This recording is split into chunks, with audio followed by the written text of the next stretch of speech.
Good afternoon. My name is Dr. Ollie Jones, and I am the co-president of the Ohio Grandparent Kinship Care Coalition. Welcome to an exciting day in terms of kinship care and how we provide services for our caregivers. And we have some exciting speakers for you today. But before we get started, I want to challenge you as we prepare to transition from 2021 into 2022. I challenge you to examine what things have you accomplished in 2021 and to determine now what you want to accomplish in 2022. I challenge you to create a vision that is a preferred future of how you want your life or your situations to be. So I challenge you to create a vision of 2 to 3 things that you want to accomplish in 2022. I want you, according to Habakkuk 2, it says, write the vision and make it plain and run with it. If you don't write it down, it's just a dream. So I'm challenging you to put your passion, your goals to paper and begin to chase it as you step into 2022. We are excited about this day. This is our last Zoom meeting for 2021 as we have been preparing to decide what 2022 will look like. We have we have had a productive year, an exciting year, and so we're looking forward to 2022. When you get an opportunity, I encourage you to visit our website, Ohio Grandparent Kinship Coalition, and look at the various things that we have there. Every monthly meeting that we have had, you can find the recording on our website with other exciting information. So I challenge you to go and look at that. So having said all of that, I want to introduce our speakers for today. They have been recorded due to their being called away unexpectedly. Our first speaker is Ohio U.S. Senator Sherrod Brown. He's been a senator since 2006. He was born and raised in Mansfield, where he earned his Eagle Scout Award and spent summer working on his family farm. He has held nearly 500 round table across Ohio because he believes that the best ideas don't come out of Washington Congress. Don't come out of Washington. They come out of the conversation that Ohioans have with him. Senator Brown has 8 great grandchildren while in Congress. He has been a champion for support, and he has really supported Kinship Care Coalition. He's been a champion and a very powerful spokesperson for the needs of caregivers in terms of legislation. Our second speaker is State Representative Dontavius Jarrells.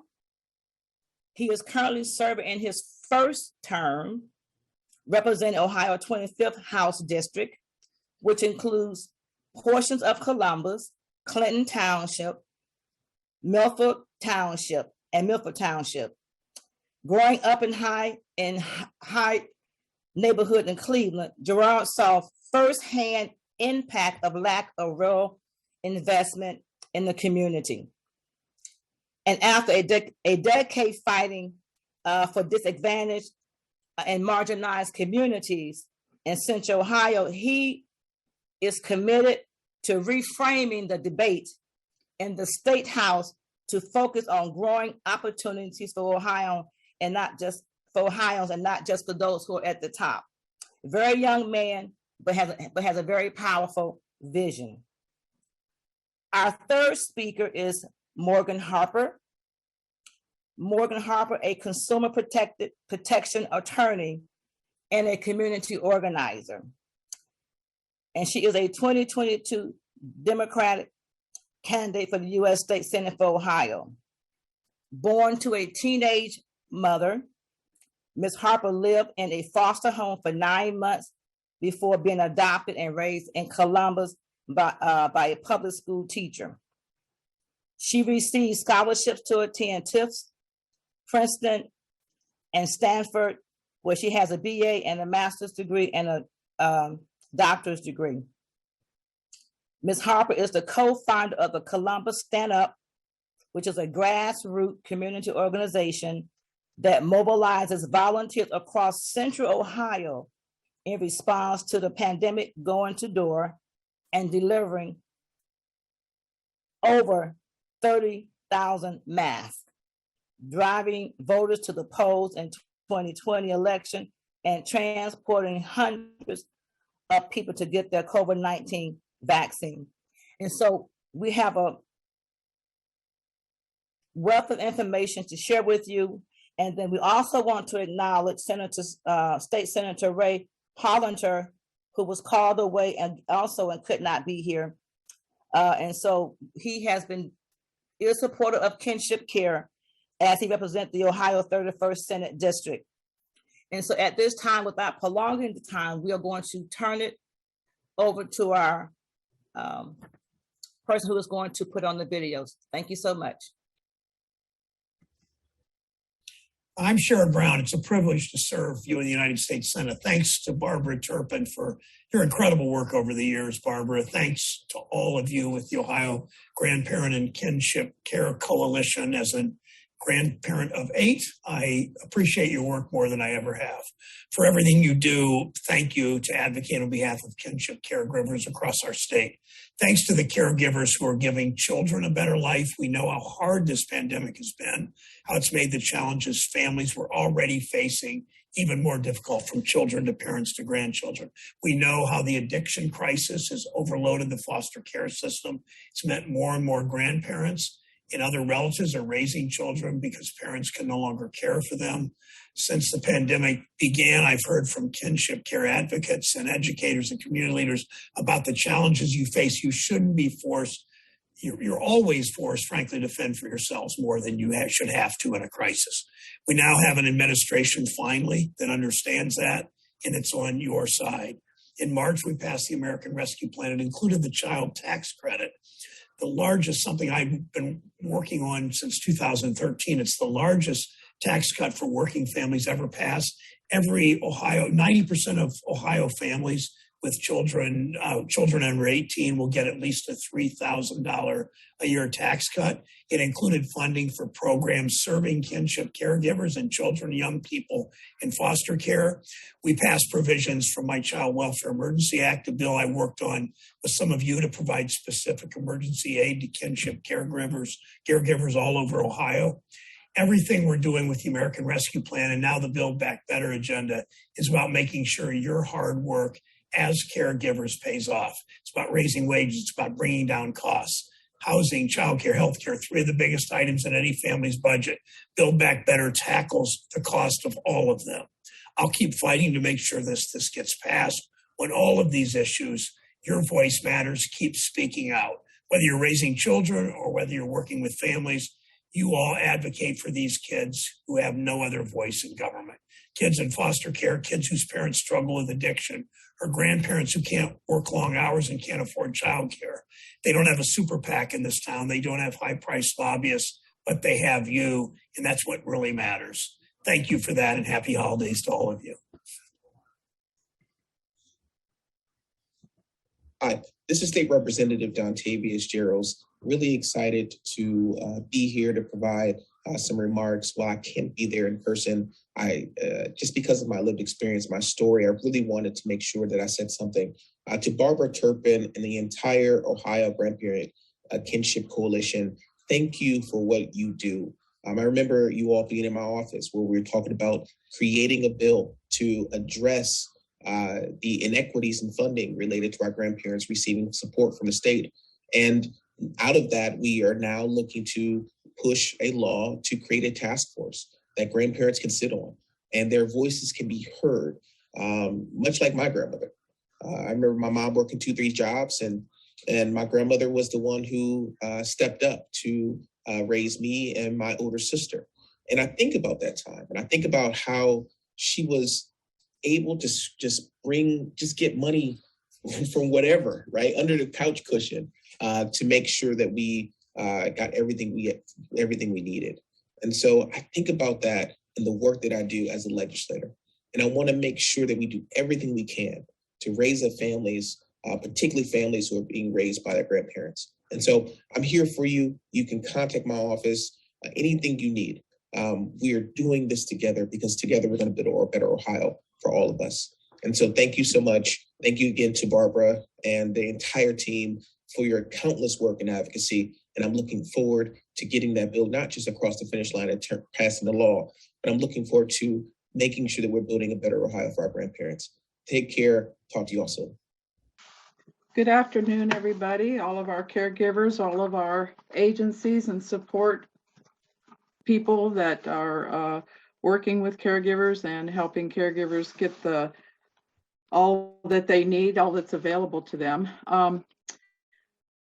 House Bill 289 was introduced earlier in the year by two House of Representatives, McLean and Pavliga. The main focus of this bill is a continuation of a child's placement and limit kinship preference in foster care. What this bill does is essentially puts a child who has been placed by a children's services agency. These are children that have been taken away from parents through removal by children's services and placed in foster care for whatever reason, if a relative was not available immediately to take the child, or the agency is still searching for a relative.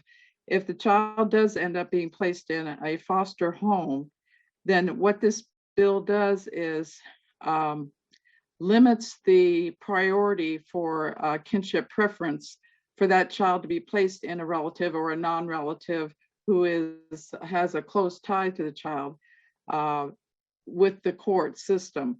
So if the child has been placed in foster care, and unless the court has a written statement from the foster caregiver that placement is in the best interest of the child to be changed, and the child's placement would be detrimental to the emotional well-being, and the placement has been in the foster home for at least 9 months, then the relative does not have to be considered as a placement. It also repeals the relative placement in an adoption if that child has been placed in a foster home and the foster parent would like to consider adopting that child. It puts some time frames on the search for relatives that is required by Children's Services. They are required to search for relatives when that child is removed, or non-relatives who are familiar with that child. It puts a limit on the time frame that the court will look at the search, and if relatives do not come forward within a 6 months period, then the court sort of lets them off the hook. So there are really issues with this bill that is currently now in the Civil Justice Committee. It's being heard in that committee. I think Lisa just had that committee up on the screen. That committee is made up of a number of representatives. Right there they are. You see the chair and the chair, vice chair, and ranking members. That whole committee is now considering how that bill is going to look, if there are going to be amendments, if they're going to be, how it's going to look when it's passed. There will be taking testimony when they set up another hearing for the bill. It's being tracked right now in the committee. If Lisa will also go to the bills, and we can just sort of look at, once you get into this, and we've put the link on the in the chat. Once you get into the subcommittee and you can select the bill, it will take you to the tracking for the bill itself, House Bill 289. Can you click on that, Lisa? It'll take you to the location of the bill. You can click on the bill analysis, And it'll bring up the bill and tell you exactly what's being done, how this bill is going to look if it's passed the way it's being introduced. The key to this is they've had previous hearings on this bill where they've had testimony. All of the testimony has been in favor of this bill. And so we need to get testimony from people who are caregivers, who are supporters of caregivers, who know that a child being in a kinship placement is going to do better in that placement than being with a non-relative, a stranger relative in foster care. Now, there's no problem with the child being in foster care if that's necessary. But what the problem is that the kin caregivers are really not going to be considered over and above the foster parent once that child is in that placement. And so we really need to focus on the search for relatives when a child has to come into care, and make sure that that search is being done by the children's services agencies. And then that if that child happens to have to go into foster care, 9 months is not a long time for a child to be able to be moved from a placement where they're not familiar with that family and be brought back into a relative home. That's not a time for a significant bond. And so when you put that time frame on there, you're really limiting the opportunity for the children's services agencies to find and locate and prepare a relative or a significant non-relative to be ready for that child to come into placement. So if what we need people to do is go into, look at the bill, look at what's going on, see when the hearings are. We'll be trying to keep people updated. It'll be on the OGKC website also. You can email any of those representatives in that committee. You can email the sponsors. You can email them their emails. Once you click on their pictures, their email contact information comes up, and you can send them emails with your comments about the bill if you don't, if you don't want to do the testimony, the formal testimony.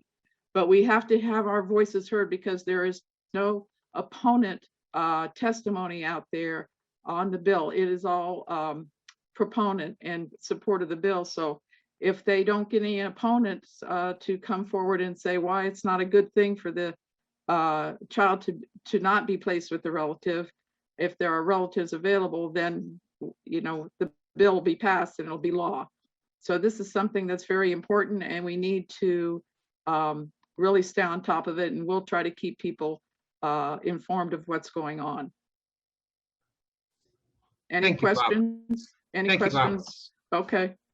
Thank you, Barbara. And we can take the questions, but I just wanted people to understand clearly, for those of you who are kin providers on the call right now, the agencies do the best they can often to try and find families. But as you know, when you're dealing with a situation where a child has been removed, sometimes the person from whom the child has been removed may not be as cooperative as they need to be. So you don't always find out who the family is quickly, or who available family members might be. So to say that if you don't find a family member within 9 months, that a foster family has the equal standing to a kin family because the agency was trying to find families, but were not able within that 9-month period. That's problematic for kinship, because the issue that is being put forward is that the children, if you take the children from the foster home, that they'll experience trauma. Well, the children experience trauma when they were removed from their biological parents as well. But the reality is children do have some familiarity with their broader extended family. And so what we need all of you to understand is, in your own particular circumstances, how your children came to you, your relative children came to you, you want to be on top of this bill, because we're not anti-foster parents whatsoever. We believe foster parents play a very vital role in the work that they do. But the reality is children do better when they're with their kin.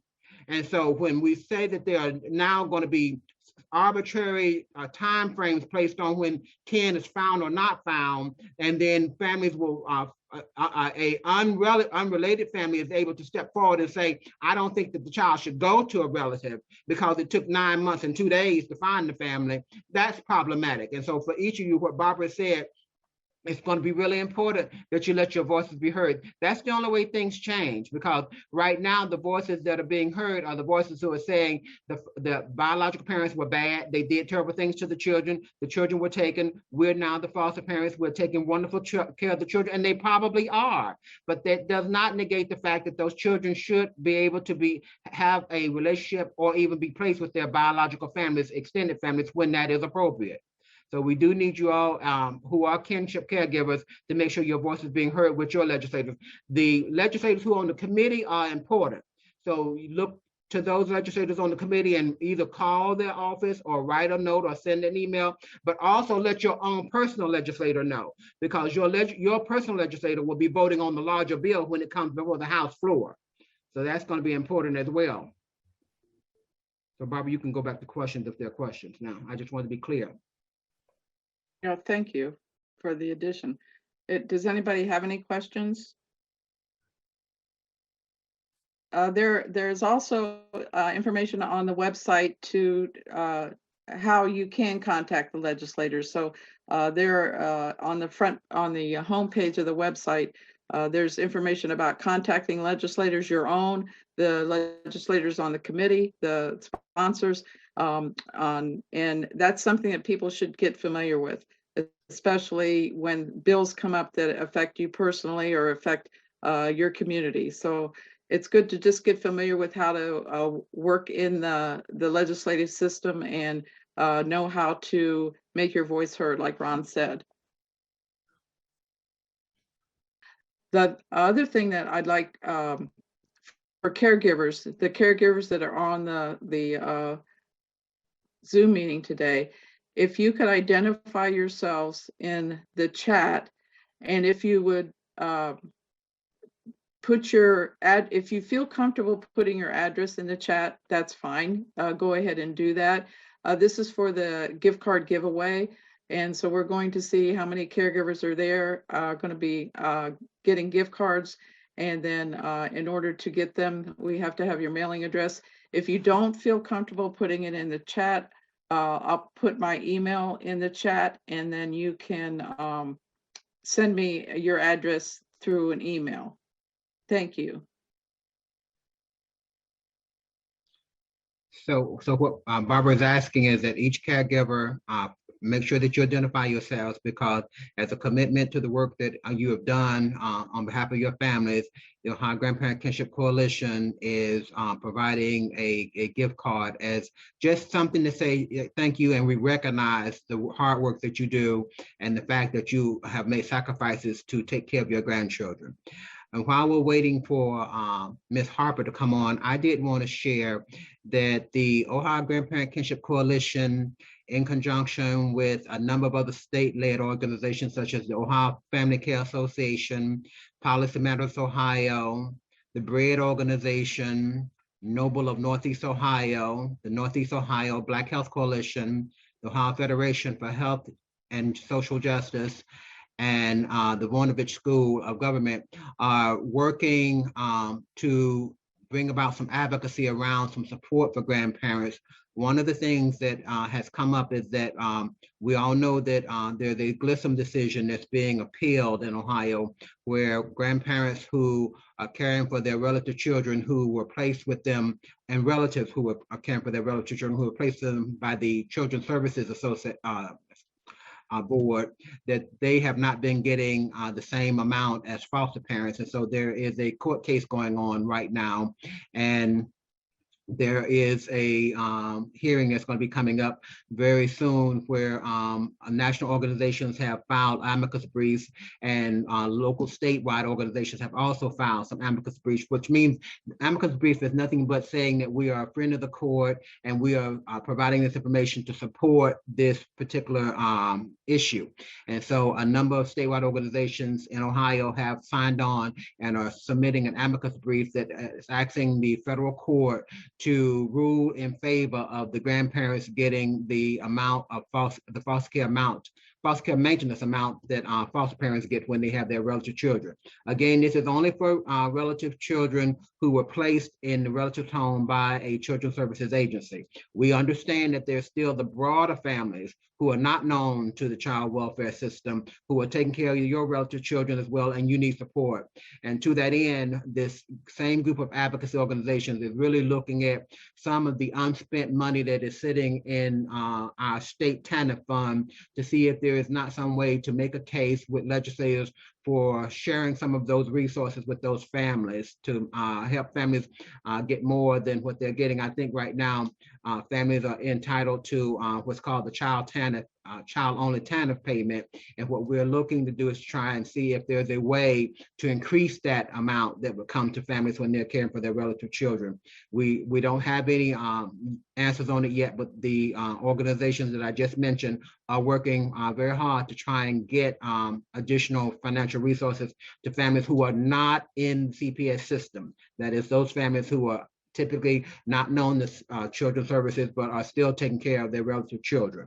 And so there is a great deal of work going on in that regard as well. And we did want to make sure that everyone knew that we do recognize the struggles that families are facing, particularly financial struggles, and we're trying to work to address that.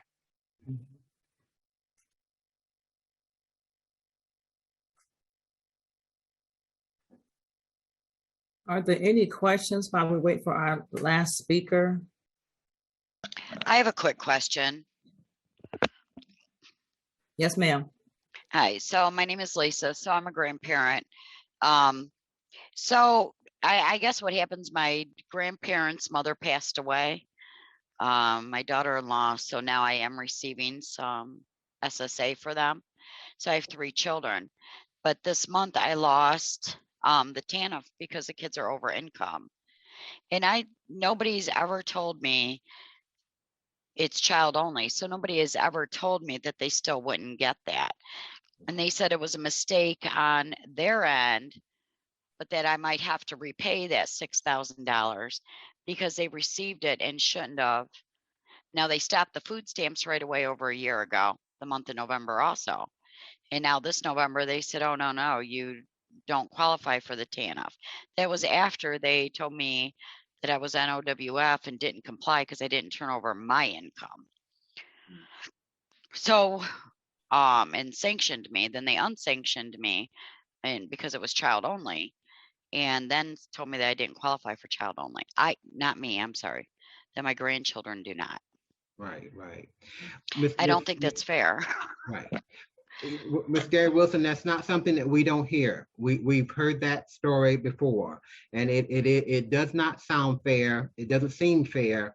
And I'm probably recommending if you would talk with Barbara or me or Dr. Jones offline, we'll be happy to try and help you work through it. But that is not unheard of, that, when children, particularly children who become eligible for SSA, that the TANF automatically is withdrawn, but sometimes families are not notified that they're not supposed to get it, and then they come back to try and make the families pay. So, but we could talk offline about that, because we do have representatives from the state on the call as well, and we could reach out to them and others, but it is not something we have not heard before. Right, and then So on top of losing that, I have $1,000 daycare bill. Yes, ma'am. Right. So it's just nuts. But okay, thank you. And I should put your name and phone number in the chat. We can pull it out and reach out to you. All right, thanks, Barb. And I should have mentioned that in addition to speaking, looking at the TANF unspent funds for additional financial resources, we're also looking at the whole issue around childcare, because we do recognize that there are working grandparents and other working relatives, because this is not just for grandparents, it is grandparents, it's aunts, uncles, cousins, siblings. So we do recognize, the kinship spectrum is very broad, but there are people who are still working, but they are taking care of their relative children, and they're being hit with these very high childcare bills, and they're not able to do it. So we are looking at that as well. So that is also an issue that we're trying to pursue, to try and make the case for why child care should be expanded to cover families when they're taking care of their relative children. And it should be based on the child's eligibility and not necessarily the family. Any other questions while we wait for our last speaker? Yeah, I have a question. This is Betty Dale. In regards to food stamps, if the kids are on child-only benefits. That's the only income those children receive. How come they cannot receive food stamps also? That they take it based off of the household income? Mhm. They do. I mean, if they're only receiving $540 or $180 a month each, that's enough to maybe feed them for the month or put roof over their head or put clothes on their back. They should be entitled to at least food stamps also. I mean, that would be a way, because my children are not through CPS or any, I took them in a court order. Yes, ma'am. So, I mean, they get nothing other than that. I mean, there's so many things when you do that that you lose. Mhm. It's so sad. It really is. Yeah, there's a lot of things that have happened in the last year that have changed my things quite a bit. Mhm. But I mean, the food stamps would help. I mean, Yeah. to me, that's the only person you're looking at is the welfare of that child. Mhm. And it would give us an extra boost to at least be able to feed them, you know, besides the money increase would be nice. Right. Well, Ms. Dale, we recognize that as well. And so that you understand, that is one of the things we're talking about as well. Like childcare, we're saying food stamps, we would want food stamps tied to the eligibility to the child and not necessarily to the family. And so if the child was eligible for TANF child only, then they should be eligible for food stamps. And so, you know, these are things we're asking our legislators to consider. They have to, you know, weigh out the cost, but, you know, we do have champions who understand the issues that you all are facing. And so we have champions both at the state level and the federal level. So fortunately, we do have some people who are listening and beginning to hold those conversations with some of the other policymakers around these issues, because we do recognize, and you're absolutely right, you know, the fact that the food stamp is based on not just the children, but everybody in the home, though the children came into the home as a case of a child, only a case of the child only case, but now you're lumping everybody's income with them to make other decisions, and it doesn't seem fair to the children. So we have heard that, and that is one of the things we're discussing with policymakers as well. And I think this points out the other issue about making your voice heard. We as an organization can speak as an organization for caregivers, but when you contact your own legislators directly, whether it be the state or Congress, the federal legislators in Congress, those voices, we have probably at least 20 caregivers on the line today. If each one of you contact your legislator and let them know your story, that's the most powerful thing. They know you're a voter, that you need help, and you want to hear how they're going to help you as a voter in your district. So contacting your legislators directly and telling them your story and telling them what you need is probably the most powerful way to get the attention of legislators in terms of what needs to be done. Because if they're not living in this, or they don't know somebody directly that is living what you're living, then they don't have a clue. And that's why you need to speak up and let them know what's going on in your lives, so they know that when the opportunity comes, they can step forward and do something to try to help you as a constituent. And I will say that letting your legislators know does matter, because Dr. Jones referenced State Senator Jay Hottinger. State Senator Jay Hottinger is one of our strongest advocates, because his wife happened to be in church one Sunday when a grandmother was sitting there crying because she had all of her grandchildren now as a result of something going on with her daughter. And Mrs. Hottinger reached out to the grandmother and worked with the grandmother and continues to work with that grandmother around making sure that these children have what they need. But Senator Hottinger was made personally aware of a situation just in his own congregation. And so clearly, when you tell your story and share your story with your legislators, it becomes personal, because they understand they can put a picture and a face to it. So we do encourage you to talk with your legislators and let them know your story. Okay, we're going to go ahead and thank you for that information, and we will continue to have that type of a dialogue. We have our last speaker has arrived. Ms. Morgan Harper, as I said earlier, she's a consumer protection attorney and a community organizer. And so we're going to turn it over to her. Welcome to the coalition, and thank you for your time. Well, thank you so much for having me. It's an honor to be with you all today for your holiday gathering, and appreciate all the work you're doing to support children in our state and through your own family. So my name's Morgan Harper. For those who haven't met me before, I'll just give a little bit of introduction and then some of my goals, and happy to answer any questions or have a discussion from there. I was born here in Columbus at the Ohio State University Hospital, given up for adoption because I was born to a teenager who wasn't prepared to raise me. And I lived in a foster home as an infant, and then was adopted and raised by my mom, who had actually immigrated to Ohio from Trinidad in the 1960s. And so, issues around child welfare and social workers and the system have always been at the forefront of my life. And it's one of the reasons why I was so excited to talk to you all and learn more about how I can advocate for this set of issues. So, from there, in my own life story, went on to school. My mom invested a lot in education. I got a degree from Tufts University for college. I went to Princeton University to get a master's in public policy, and eventually Stanford Law School. And I've always been focused on trying to get to that place of making sure every child has an opportunity to live out their potential, because I've been so grateful that my journey allowed me to get that opportunity, and everyone should, no matter what your beginning is.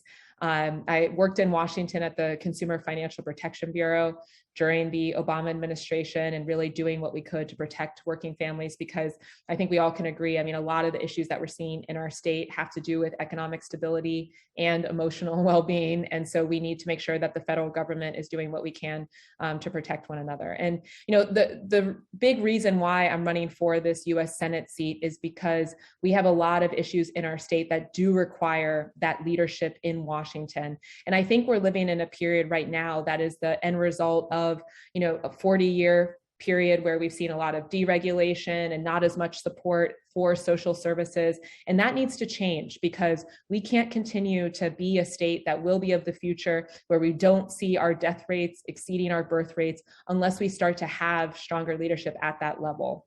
But I'm not just looking to win this US Senate seat to get me in there. It's really about taking your stories. And I appreciated what what someone was saying about encouraging folks to reach out to their legislators. I guess what I'm offering is, I want to be that conduit. This is what we need to see, is that each of these seats is not about a singular person, but really about putting our community, our issues in power to be able to get the resources we need. That's what our campaign is about. And that's the only reason why we're running. And we see, the issues around child welfare are really, really big in our state. I don't have to tell you folks that in any way. And it does connect to a lot of intersecting issues around opioid epidemic and housing instability and people earning enough money to be able to provide stable lives for their families. And we need to make sure that we're supporting caregivers in this way. There's a role for the federal government to do that. And I want to be a strong champion on these issues, because we need to be able to protect our children. That's what's going to be able to put, both people who those of us who want to build a strong economy. There's always a lot of focus on having a strong economy, but at the root of that is us, is people. And we need to make sure we're protecting both children, then also those of you who find yourself, and sometimes unexpectedly, that's been a common theme already in the campaign, taking care of other people, other children in your family unexpectedly later in life. So we need to make sure that the kinship caregivers are also getting resources for all the work that you're doing. And like I said, that's going to be, a big priority of mine. So I'll pause there and just see if anyone has any questions, either about the campaign or around these issues, federal government, et cetera. And again, look forward to working with all of you to bring more attention to these issues and the discussion. So thank you.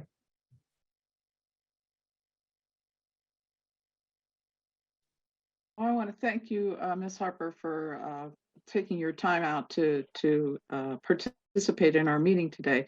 And I don't know when you came on, if you came on at the tail end of some of the discussions, but some of the biggest issues right now are families who do, like you said, have taken in children that they didn't anticipate having, and trying to work out the financial issues that are created by that. With the TANF child-only cases, they do get a monthly cash assistance payment, which is not excessive for one child. It's a little over $300. And so with the other programs that offer assistance like childcare and food stamps, those are tied to the income of the caregivers, which really does not seem to be fair. Child only is only tied to the child situation, and so the income of the caregivers are not considered in those eligibility determinations. So those are some of the areas that we feel need to be looked at federal and state level in terms of how we can get those regulations changed. Obviously, they were able to do it with the cash assistance, the TANF payments. Somehow we have to figure out a way of how to do it for the food stamps as well as childcare, because those are very basic needs. Some caregivers have had to quit their jobs because they couldn't afford the childcare. Some of them have lost their homes because they can't afford to stay in the home and feed the kids. And so these are major issues for caregivers that we're seeing over and over again. And so far, nobody's really taken a good look at those. I appreciate that, Barbara. And yeah, I guess I'm curious about, why do you think that is? I mean, do you think it is, like you were talking about in the discussion, a lack of awareness and just hearing from, individual stories about what the gaps are and some of that support and coverage?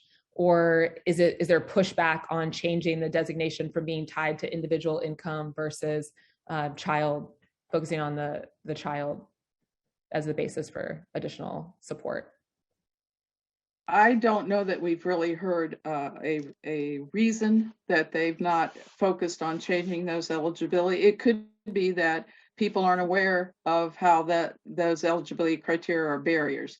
And that may be something that we need to start educating legislators about, that they're not aware of the difference between the child only and the food stamps and the child care. It could be that, whoever's in power is trying to be more fiscally responsible and not opening up that eligibility. So I guess that's the bottom line, is we really need to start educating the legislators at the federal and the state level about these programs and how they're not really equitable in terms of the support for the caregivers.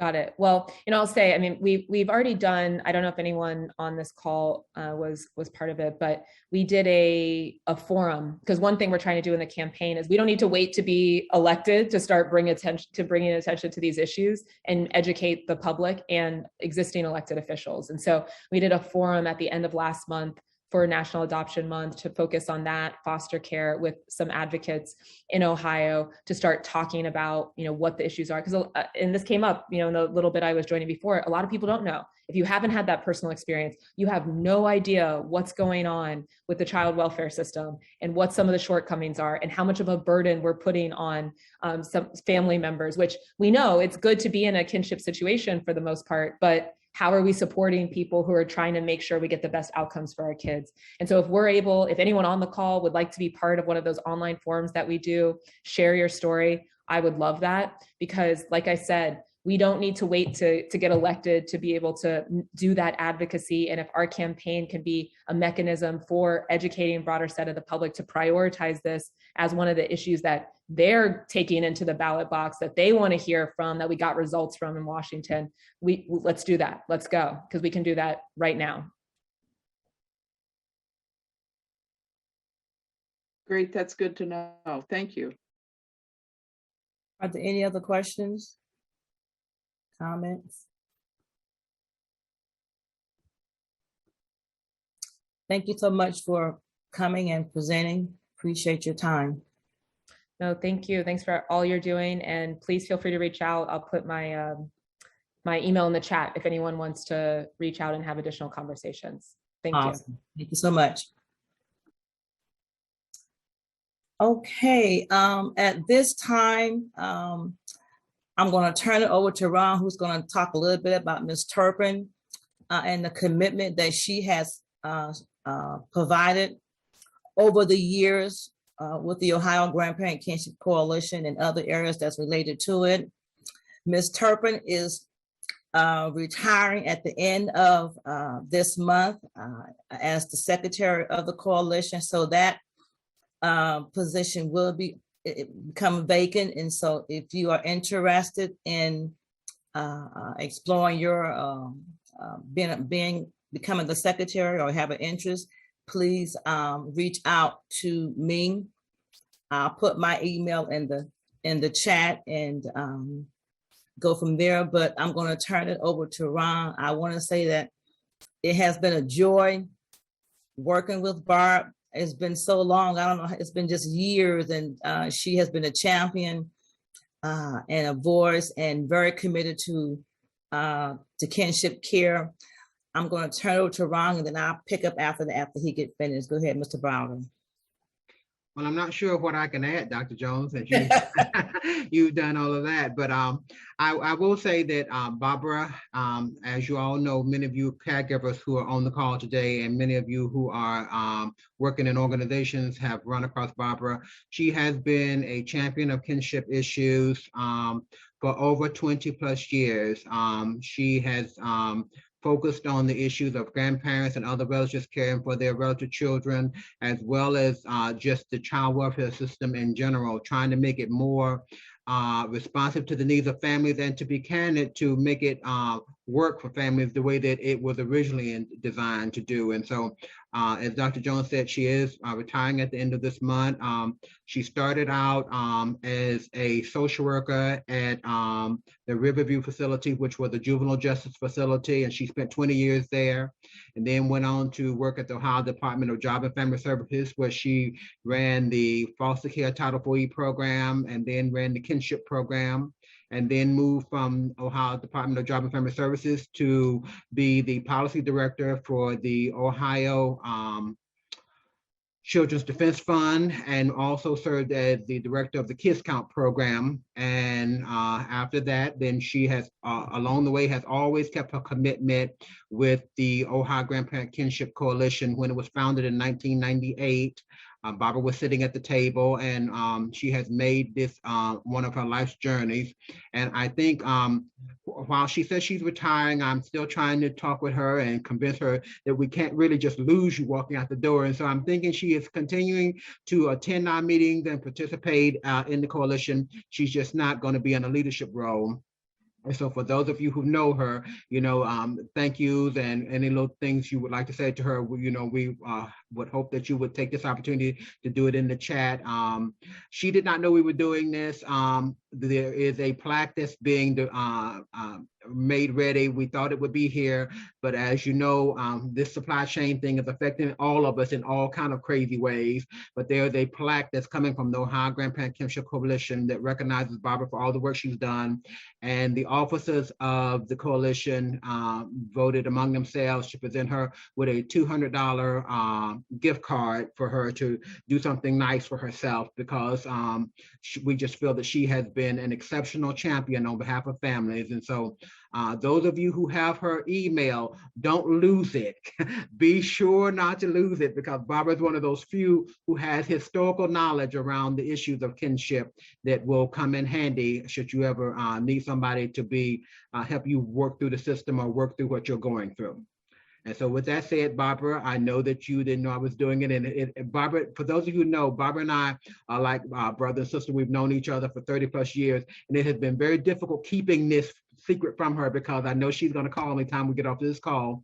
But Dr. Jones and Siobhan and Lynette were just insistent that we take this opportunity to recognize you for all the work you've done and to say thank you. Yes. Well, I'm glad you can't see my picture, because I'm certainly overwhelmed and appreciate everything that everybody's saying, and what our board is saying in the officers. I appreciate that. I know that I'm appreciated. I know every time I talk to a caregiver and can help with any of their issues, that it's appreciated, even though they may or may not say so. That's just been something that I felt compelled to do and continue, and will continue to be involved.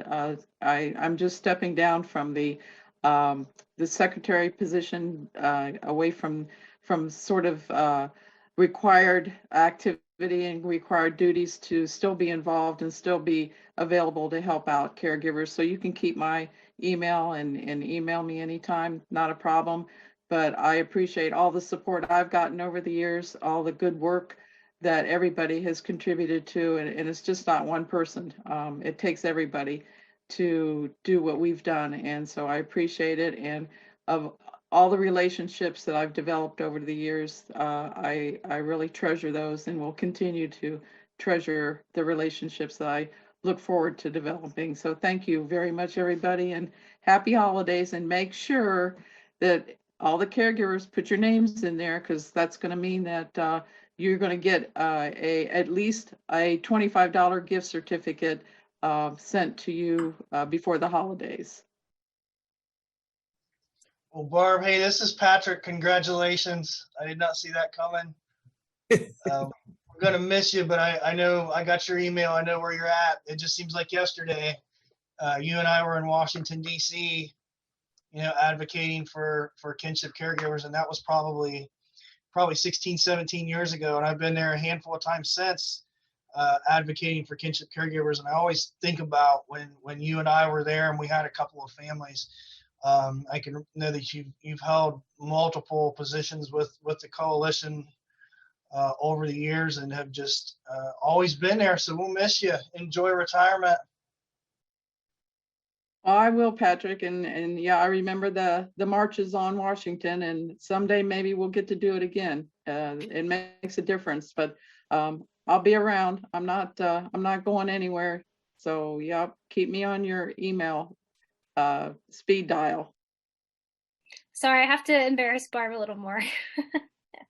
I just have to say, I've only known Barb for a year and a half, and I'm totally new to this world of kinship care, and she's really just taken me under her wing. And I mean, I've even said you felt like a mom sometimes, just navigating the world of systems and all of that. And I think it could be very easy to be overwhelmed and detached from all of the big problems facing us. But if there's ever a caregiver that needs something, I send them your way, because I know that's just the person you are. And you're so compassionate and determined to help every single person. So I'm going to get emotional, but we'll really miss you. And just thank you for the example that you've given everyone. So yeah, that's it. Thank you, Angela. I'll have to second what Angela said. My name is Kelly Johnson. I'm with the Franklin County Office on Aging, and Barbara has been such a great resource to us as our agency began to enter into the kinship world, serving older adults. I want to thank you so much for all of the information, resources, the time you've taken with me to get me kind of up here, not totally, where I need to be. It's a learning process every day, but definitely being willing to do that. Thank you so much. And best wishes on all things that are coming to you and that you've yet to even identify. So take care. Thank you. And I think that's the other part of this, is that at some point in your life, you have to pass the torch. And I'm, guessing and looking and reflecting and thinking, this is the time I need to pass the torch. I can stay behind the scenes and help as much as I can and am willing to, but there's a time where you pass the torch to some of the next generation and let them pick it up and go with it. And there are many capable people out there to pick this torch up and take it and run with it and even make it shine and burn brighter. So that's what I'm looking forward to. Anyone else?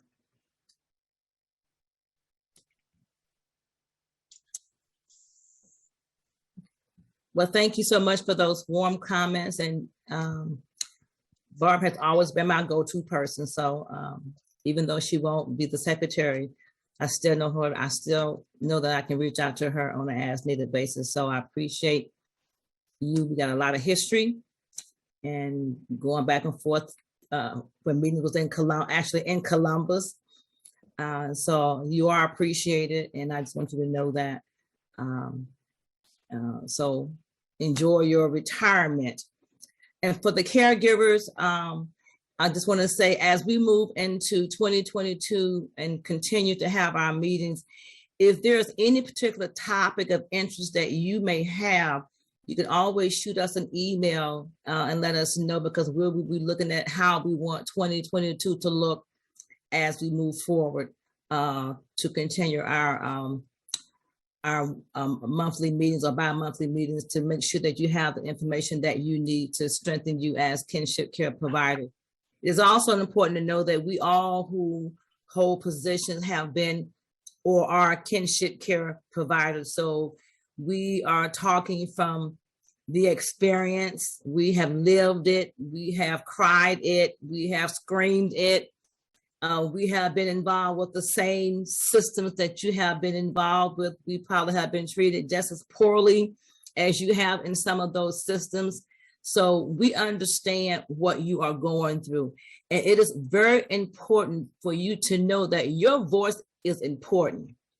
And so we really are going to be reaching out to you to help you make it even louder than what it is, so that we can begin to impact in a greater way to ensure that you receive the supportive services that you need as kinship care providers. But in order to do that, we need your voice. And the more voices we have, the stronger we can become and make an impact for supportive services and resources. We're fighting various laws and legislation, and so we will be reaching out to you. And so when we do, please be available. Am I forgetting anything? No. One last thing, Dr. Jones, I want to recognize Dr. Jones, Lynette Stevens, and Siobhan Jones, and also Ron Browder and his organization, the Ohio Federation for Health Equity and Social Justice, for donating the gift cards for the caregivers for this meeting. So thank you very much for your generosity. It's very much appreciated, and I'm sure the caregivers will enjoy the gift cards for the holidays and their families. Okay. Is there anything else that I need to say, Ron? Did we cover? I think that's it. Okay, so in terms of the gift card, Bart, she's handling that, and she will be reaching out to you via mailing them out. Am I correct? All right. Right. If hopefully everybody gives me their either email address or home address, so I can make sure I have their mailing information. Well, you have a wonderful holiday. Have a wonderful Christmas. Stay safe. Make sure you, as kinship care provider, take time for yourself. It's all. I mean, we do so much for our families, but personal care is important. So please take some personal care for yourself, and we will see you in 2022. Merry Christmas and a Happy New Year. Take care, everybody. Bye, guys.